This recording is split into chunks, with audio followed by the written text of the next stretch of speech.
Olá para você que nos ouve pela Rádio Defensoria, eu sou Adriana Paulino e nós estamos aqui para mais uma edição do Entrevistas DPE, como sempre trazendo muita informação boa para você. Então já puxa a cadeira, já senta aí, vamos ouvir esse bate-papo super interessante que lá vem conversa informativa, mais uma para acrescentar aí para o nosso dia a dia, para o nosso conhecimento e para a nossa informação.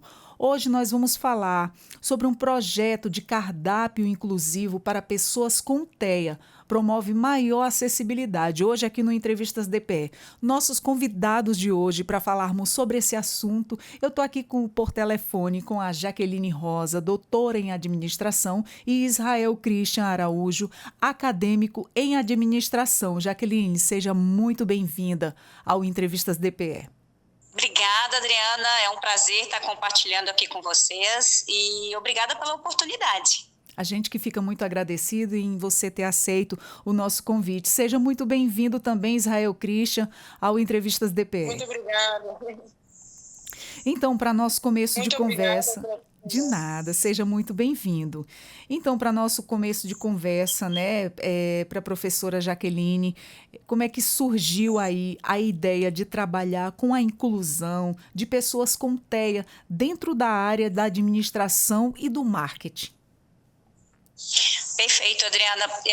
Esse projeto, essa ideia nasceu na sala de aula, né? Eu sou professora do curso de administração aqui na Federal e o Christian trabalhou como bolsista num outro projeto aqui na universidade e a gente percebeu, né, uma entrada significativa de alunos com TEA no curso de administração. Isso, obviamente, me inquietou, né? Inquietou ele também enquanto colega acadêmico, né? Primeiro pelo desconhecimento, né, Adriana, do que era o autismo, né? Qual seria a forma, né, do manejo? A gente precisava conhecer sobre, né? Eu sempre falo, eu não gosto de pegar as minhas turmas às escuras, né? Eu gosto de conhecer os meus alunos, por quê? Porque aí eu começo, né, a estruturar, estrategiar ações para lidar com esses alunos. Exatamente. E aí nós vamos começar a investigar. Isso né? é Nós muito vamos importante. começar a ler artigos, estudos para entender o que é o autismo, as dificuldades, e identificamos duas questões bastante significativas, que é a dificuldade da comunicação social com as pessoas com TEA e seletividade alimentar. Exatamente. E nós também identificamos nas nossas leituras que por meio da comunicação alternativa, o uso de pictogramas. Né? Então, esses pictogramas que são representações da realidade, né? São os desenhos, né? Eles auxiliam as pessoas com TEA na educação e na saúde. E aí, obviamente, né, como administradora da área do marketing, o Israel também, né, na formação dele, nós começamos a pensar, mas as pessoas com TEA, elas têm uma vida em outros âmbitos, não só na educação, na escola ou na saúde.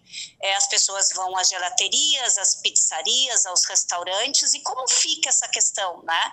E aí a gente pensou, então, em trazer essa comunicação alternativa para a área da gestão, para a área do marketing, mais especificamente no segmento de restaurantes, de alimentícios, né, com cardápio.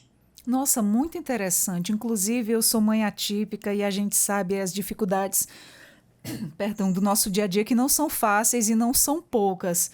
E quais foram os maiores desafios ao longo do desenvolvimento do projeto? Então, Adriana, primeiro foi o aceite do empreendedor. Nós tivemos alguns contatos aqui na cidade de Boa Vista, nós tivemos algumas negativas, né? Nós apresentamos a nossa ideia, porque esse projeto ele veio do BITER, né?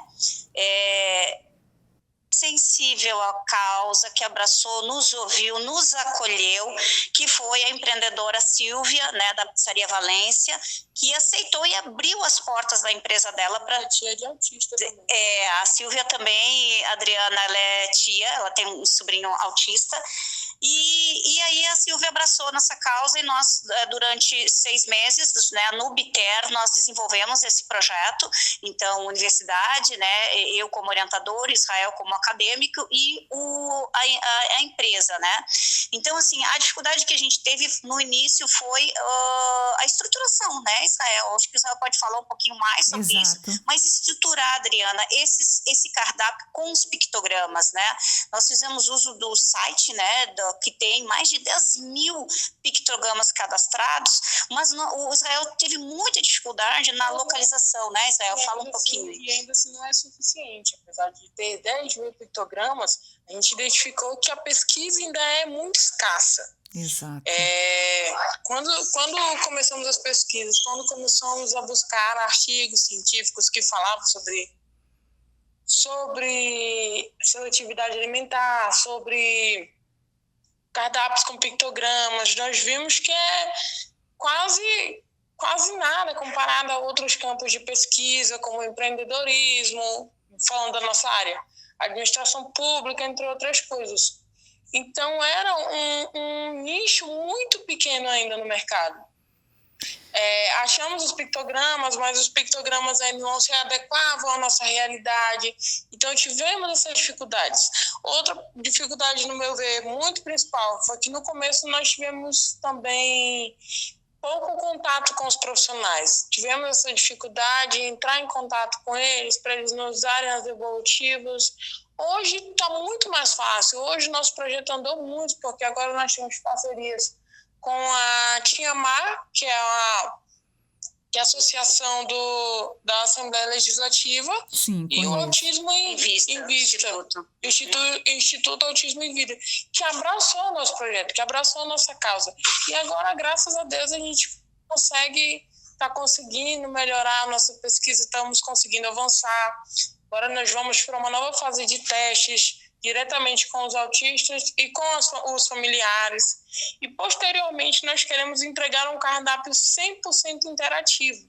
Gente, queremos que entregar maravilha. um aplicativo que possa facilitar não apenas a Pizzaria Valência, mas qualquer outra instituição, qualquer outra pizzaria, qualquer outro comércio que queira abraçar essa causa. Isso é uma ideia maravilhosa, viu? Olha, eu fico assim, surpresa. E fico assim, como mãe de uma criança autista também que sou, eu fico muito feliz em ver projetos como esse, pessoas tomando essa iniciativa, pensando neles também, se colocando no lugar, tendo empatia, porque a gente sabe que a nossa dificuldade de família, de pessoas com TEA, ela é muito grande, né? Ainda há passos pequenos, mas assim, sempre tem alguém ali criando uma coisa ou outra para ajudar, e isso é muito bom, isso é muito gratificante. E o que mais te surpreendeu ao estudar sobre a comunicação de pessoas com TEA? Pois é, Adriana, só retomando, assim, quando tu falas, eu sou mãe de um TDAH, né? Sim. Então, assim, realmente a gente sabe das singularidades, Exato. né? E quando tu trazes o termo empatia, me toca bastante, nos toca, né, Israel? Isso. Porque não é só respeitar, né, Adriana? É impactar a vida do outro. Isso é sermos empáticos. Exatamente. E foi isso, assim, eu acho que pra gente foi muito mais do que prêmio do BITER, né, Israel? É o fato da gente deixar um legado que vá transformar vidas, né? Exato. E principalmente sensibilizar a sociedade, as Isso pessoas. mesmo. É o que eu digo sempre, nós precisamos falar desse mundo neurodiverso, né? Exatamente. Porque ele está aí, é uma realidade que está posta. E nós precisamos falar sobre isso, né? Nesse sentido Com de estarmos certeza. juntos com eles em todos os ambientes, né? Não só nos espaços de saúde e de educação. Né? Exatamente. Abraçar essa causa, né, que é muito importante. Cada vez aumenta, hoje, né? dizer que todos nós, de uma forma ou de outra, somos atípicos. Com certeza. Hoje, o que é, para sermos bem sinceros, o que é ser normal? Exatamente. O que é ser típico? Hoje, todos nós temos nossas peculiaridades, todos nós temos as nossas diversidades. E é isso que importa, é você saber abraçar essa causa e abraçar todas as pessoas. Exatamente. O nosso cardápio vem para facilitar não apenas pessoas neurodivergentes, mas vem para facilitar a comunicação com qualquer outra pessoa. Isso é Tivemos maravilhoso. feedbacks positivos de pessoas que disseram que o nosso cardápio era até muito mais atrativo na hora de escolher o alimento do que o cardápio tradicional. Exatamente. Então ele veio para ficar realmente, ele veio para revolucionar o mercado.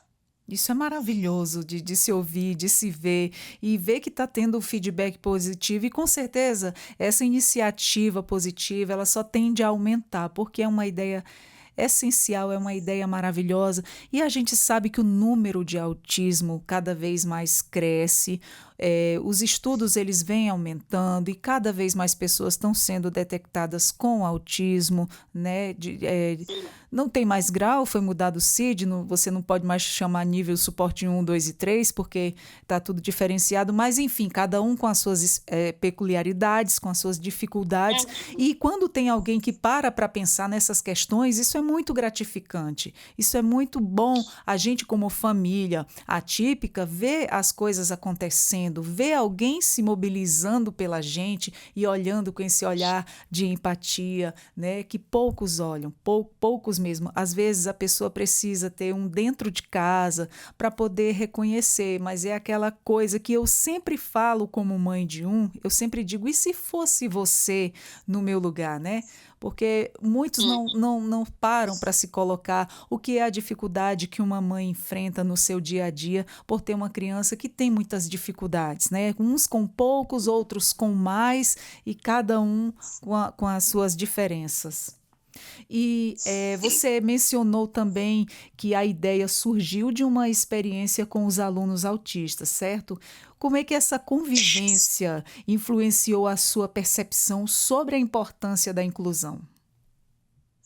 Sim, Adriana, eu sou bacharel em administração, né? Então, Sim, quando eu recepcionei 6 pessoas, né, 6 alunos, sim, numa turma, tanto da graduação quanto do mestrado, né? Tive um aluno também. Eu fiquei muito inquieta. Na verdade, eu confesso que eu fiquei assim, digo, como, né? Porque o TDAH, ele tem as suas particularidades, ele é diferente, né? O meu filho foi diagnosticado aos 5 anos de idade, ele tem 20 hoje, mas é diferente. E aí foi onde eu fui ler, onde eu fui buscar o suporte aqui na nossa divisão de acessibilidade da UFRR, foi onde eu fui conversar com a minha psicóloga, com a minha terapeuta, né? Para entender também, sim, né, de o que eu posso fazer. E foi um mundo descoberto, confesso para você que um mundo no início bastante para mim temeroso, porque eu desconhecia, né, como lidar, né, o manejo, o tom da voz. Eu sou gaúcha, eu tenho uma voz muito incisiva, muito forte, um tom muito, muito forte. Tive que também, né, refletir sobre isso, algumas questões da nossa comunicação mesmo, né? Às vezes a gente fala algumas questões, olha, tá caindo canivete lá fora, muita chuva, né? E o aluno olhava para mim assim, mas canivete, professora, né? Então, são questões que eu tive que refletir, são questões que eu tive que rever comigo, para que a gente pudesse, ao longo do semestre, esse aluno ter um ensino-aprendizagem, né? E eu lembro que no primeiro semestre, depois dessa fase, assim, de muito medo, eu confesso para ti que no início eu tinha medo, né? Eu estava muito insegura, mas um aluno, né, autista, chegou para mim no último dia de aula, olhou para mim e disse, eu posso lhe falar uma coisa? Eu disse, pode falar. E ele disse, a sua aula foi maravilhosa, eu aprendi muito na tua disciplina. E aquilo me tocou, Adriana, de uma forma que eu digo, bom, eu não preciso mais ouvir de nenhum típico. Eu ouvindo aquilo que ele falou para mim, eu fui dormir sossegada e disse, bom, eu alcancei o que eu me propus, né? Porque que maravilha. é um aprender diário, Adriana, porque eu não tive essa formação, entendeu? Eu não sou da licenciatura, então por isso que eu tive muita mais insegurança, Entendi. entende? E eu sempre faço esse diagnóstico nas minhas turmas, quando eu pego os novos entrantes, os calouros, né? Para ver justamente se tem, né, pessoas com algum diagnóstico, anamnese e tudo. E foi um mundo que eu aprendi, né? Um mundo que me ensinou, sabe, Adriana, muito, assim, eu me emociono, a gente se emocionou muito no prêmio do Isso. BITER, né, quando a gente ganhou o primeiro lugar, porque Foi muito desafiador, Adriana. Não é algo fácil. A gente tem que ler muito, a gente tem que compreender e abdicar de muito o modelo mental que a gente vem lá de trás da nossa cultura, da nossa família, para entender, né? Então, assim, hoje eu confesso para ti que existe uma Jaqueline antes dessa experiência e uma Jaqueline depois, né? Então, realmente foi algo assim que para nós dois, né, Israel, foi bastante agregador. E é por isso que a gente fala que não foi só prêmio do BITER, não é só o prêmio, não é só uma inovação que a gente está fazendo, isso está mexendo com a nossa alma, entendeu? Eu como mãe, como educadora, como servidora pública, entendeu? Como cidadã, é algo que vai muito mais além, né? Só que as pessoas têm que estar dispostas, né, Adriana, para fazer isso, porque é trabalho, né? E às vezes as pessoas não querem ter esse desgaste, né? Como a senhora falou, né, quando a gente começou o projeto, o professor chegou para mim e falou: você está disposta a arregaçar as mangas porque você vai ter que trabalhar? Exatamente. Mas foi bastante trabalho, está sendo ainda, né? Mas é muito gratificante. E parabéns pelo primeiro lugar no BITER, né? Excelência, trabalho maravilhoso. E o projeto ele já passou por mudanças desde a concepção inicial? Se sim, quais foram aí as principais evoluções? Compartilha com a gente.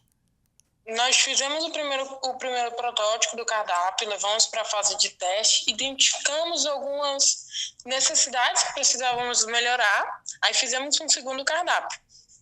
Agora nós vamos para a terceira fase, porque com as nossas pesquisas identificamos que existem estudos que utilizam não apenas os pictogramas, mas fotografias também. Então nós, agora com o apoio das instituições, vamos testar cardápios com fotografias e os cardápios com pictogramas, para a gente identificar quais são mais aceitos na comunidade.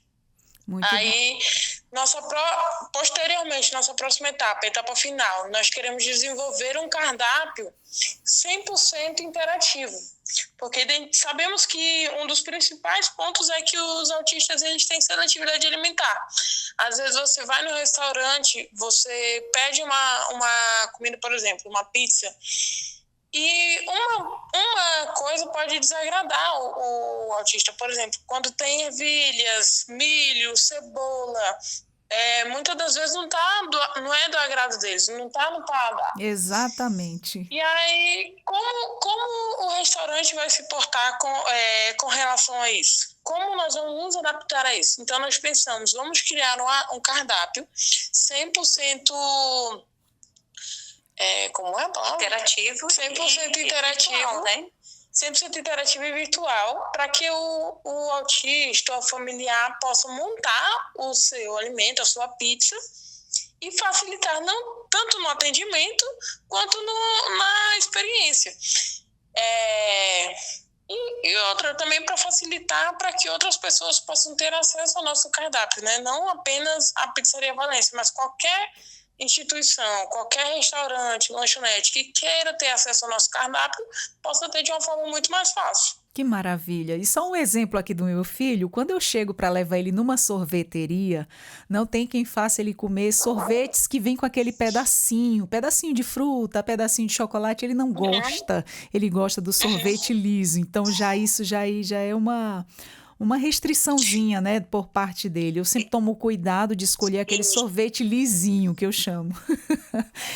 E é desse jeito mesmo. E há planos para expandir essa iniciativa para outros setores, além da alimentação? Adriana, por enquanto não. Assim, o nosso foco, né, como né, a gente está estruturando a ideia, a gente vai testar esse outro protótipo, né? O nosso foco sempre é essa usabilidade, né, Adriana? É efetiva ou não é, né? Eu acho que esse é o grande foco. Ainda não pensamos, né? Mas eu acho que a partir disso abrem-se, né? Há desdobramentos, né, Adriana, em todos os outros âmbitos da vida de um ser humano que a gente possa estar trazendo essa discussão também, né?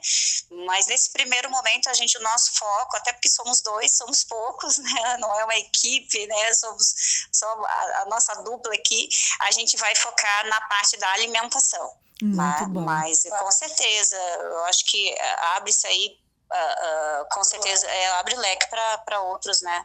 Outros com formatos. Toda certeza. Na sua opinião, qual é o maior impacto aí que esse projeto ele pode causar na sociedade? Eu acredito, Adriana, que seja realmente a questão da inclusão, né? A própria inclusão, assim, né? É o que eu digo, assim, inclusão não é só o respeito. Eu respeito, né? Isso. Como a gente costuma muito ouvir, eu tenho empatia com as pessoas, eu sinto uma dó, uma pena, ou eu me solidarizo. Isso não é, né? Eu Não acho é bem isso, que né? o impacto, há um impacto social, né, grande, no sentido de fazer essa inclusão acontecer, ela é tangível, ela é real, né, e Isso. também o desdobramento da sensibilidade da sociedade, né, a gente está levando isso para as empresas. Talvez, eu até conversei com uma colega aqui da UFRR, que ela é da área do direito, pensar em questões até tributárias, num outro momento, para empresas que adotem esse tipo de ferramenta, né, uma ferramenta de inclusão, né, como um cardápio inclusivo, né, Isso. porque isso é a responsabilidade social, né, cada ator da sociedade tem a sua parcela de responsabilidade, Com somos responsáveis certeza. por todos, né, então eu acho que esse é o maior impacto, a inclusão e a sensibilidade da sociedade brasileira, que ainda o Brasil, em termos de estudos sobre o autismo, ele ainda é incipiente, nós pegamos, né, bancos de dados com estudos de países estrangeiros e a gente vê a diferença, né, Adriana, outros países estão bastante avançados nessa questão, então eu acho que esse é o grande impacto, né, para que a gente tem com esse projeto, né. E outro, nosso projeto, ele abre um leque para discussão, para várias outras vertentes, por exemplo, quem sabe um dia nós possamos ter um restaurante que receba que tenha um cardápio para pessoas neurodivergentes, que tenha um cardápio em braille para cego, que tenha uma comunicação em linguagem de sinais para pessoas que tenham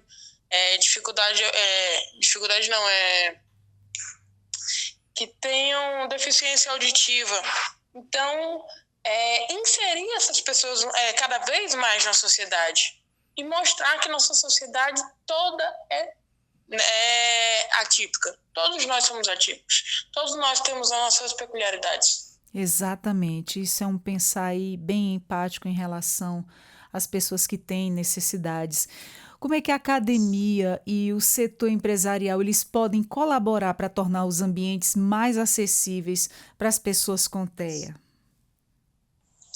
Eu acho, Adriana, que essa abertura, né, como a Silvia nos deu ali na pizzaria, ela é o primeiro passo, né? Porque, como eu te falei, nós tivemos alguns contatos e os empreendedores não sinalizaram positivamente, né? Não aceitaram o nosso projeto. Eu acho que a postura, a abertura de estar ali junto à universidade, junto ao núcleo de pesquisa, né? Aos próprios institutos, né? Adriana, né? As próprias associações ou institutos, centros, né? Para conhecer sobre isso e adequar o teu ambiente, né?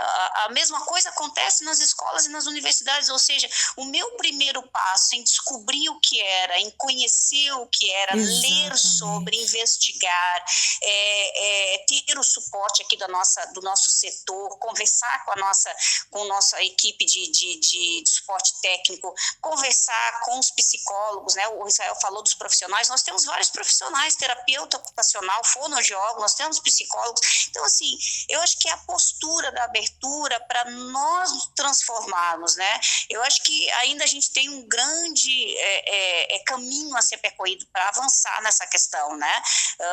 Um dos grandes sonhos da gente, né, Israel, é poder desenvolver um projeto para ter uma sala para... como um neurolab, né, que a gente até colocou o nome, né, isso aí é para mais para frente, tá, Adriana? Eu estou dando spoiler já. Para regular, né, aquela pessoa que está ali, né, não está se sentindo bem na sala de aula, não tá aqui no corredor, aconteceu alguma coisa, né, então vai para aquela sala, porque a gente usa psicologia ambiental para isso, né, tem todo um aparato arquitetônico, né, as cores do ambiente, então eu acho que é esse movimento de abertura, de diálogo, né? Universidade, empresa, instituições que cuidam da causa, eu acho que é a união, sabe? É a cooperação entre todos os atores que a gente vai poder conseguir alavancar, avançar com essa questão. Eu acho que é isso. E hoje vale ressaltar também que o Tiamar, que é uma iniciativa, um projeto da Assembleia, Sim. eles prestam consultoria para a empresa. Então, você empresário que quer ter uma consultoria, que quer ter um treinamento, treinar a sua equipe para receber pessoas neurodivergentes, pode entrar em contato com o Tiamar e eles prestam essa consultoria para vocês. Exatamente. Eles passaram por aqui também com a nossa mesa de conversa, passaram todas essas informações. A gente fica maravilhado com todos os tipos de suporte que eles vêm prestando à sociedade. Isso é muito maravilhoso, né? E que isso só cresça, só aumente esse tipo de ajuda. E, professora, é verdade. Qual mensagem você deixaria para outros pesquisadores que desejam desenvolver projetos de impacto social? Eu acho que é a gente se envolver, sabe, Adriana? Sim. E a gente abstrair um pouco mais além do que está posto. Né? Eu acho que a gente pensar, como eu te falei, no impacto, no legado que a gente deixa. Né? Então, assim, é mais do que um prêmio, é mais do que o registro de um software, né? A gente deixar alguma coisa. Eu, enquanto educadora, enquanto pesquisadora, né? O que eu deixo para a sociedade roraimense, o que eu deixo para a sociedade brasileira? Eu acho que isso me toca muito, né? Então, porque muitas vezes a gente fica pregoado a coisas tão técnicas, tão altamente tecnológicas, e aí eu não... Entende? A gente acaba se restringindo. Então, eu acho que a gente está aberto ao que está acontecendo. E o mundo neurodiverso, como eu te falei, é um mundo real. Exatamente. Nós precisamos falar sobre isso. Com toda certeza. Então, eu acho que é isso. Israel, agora eu quero falar com você. Israel, fala para mim o que motivou você a participar desse projeto. Primeiramente, a oportunidade, né? A confiança que a professora teve em me chamar para participar. Eu trabalho com atendimento ao público já tem um tempo, já notei a dificuldade que alguns pais têm em levar seus filhos nos restaurantes, em alguns lugares. E às vezes as pessoas se oprimem, se isolam justamente por essa dificuldade. Então eu pensei, por que não ajudar? Por que não abraçar essa causa? Então, quando a professora me convidou, eu não tive como recusar. Isso. Como é que foi? Um projeto que ele se vende sozinho, que para você não aceitar só sendo um louco mesmo, como dizem só os loucos, sabe? Com certeza. Quais foram as maiores dificuldades que vocês e a professora Jaqueline enfrentaram aí na construção do projeto? Acho que as principais dificuldades que a gente falou foi, primeiramente, identificar pesquisas, identificar materiais de pesquisa para nos aprofundarmos no projeto, tendo em vista que quando nós começamos a pesquisar sobre materiais, vimos que tem muito pouca pesquisa no mercado sobre isso. Tem muito pouco material para a gente trabalhar. Outra coisa também foi conversar e identificar profissionais que estivessem dispostos a nos ajudar. Logo conseguimos o contato dos profissionais do Tiamar, graças a Deus nos ajudaram bastante, e da Associação Autismo em Vista, também nos abraçaram, mas se não fossem eles, nós teríamos muita dificuldade. Olha, eu quero agradecer a nossa conversa, tá? Foi muito bom saber e conhecer um pouco desse projeto de vocês. Quero agradecer a Jaqueline Rosa, doutora em administração, e a você, Israel Christian Araújo, acadêmico em administração. Muito obrigada por conversar aqui com a gente, por nos atender e trazer todos esses esclarecimentos e essa novidade, né? Que é o cardápio inclusivo para pessoas com TEA, e promove aí maior acessibilidade. Eu desejo muito sucesso nesse projeto e que só se expanda cada vez mais. E dizer que o Entrevistas DPE está sempre de portas abertas para novidades boas como essa. Muito obrigada. Tchau, tchau. Agradeço. E a você que nos acompanhou, espero que tenha gostado da nossa conversa. Eu vou ficando por aqui com mais um Entrevistas DPE. Eu sou Adriana Paulino. Até a próxima. Tchau, tchau.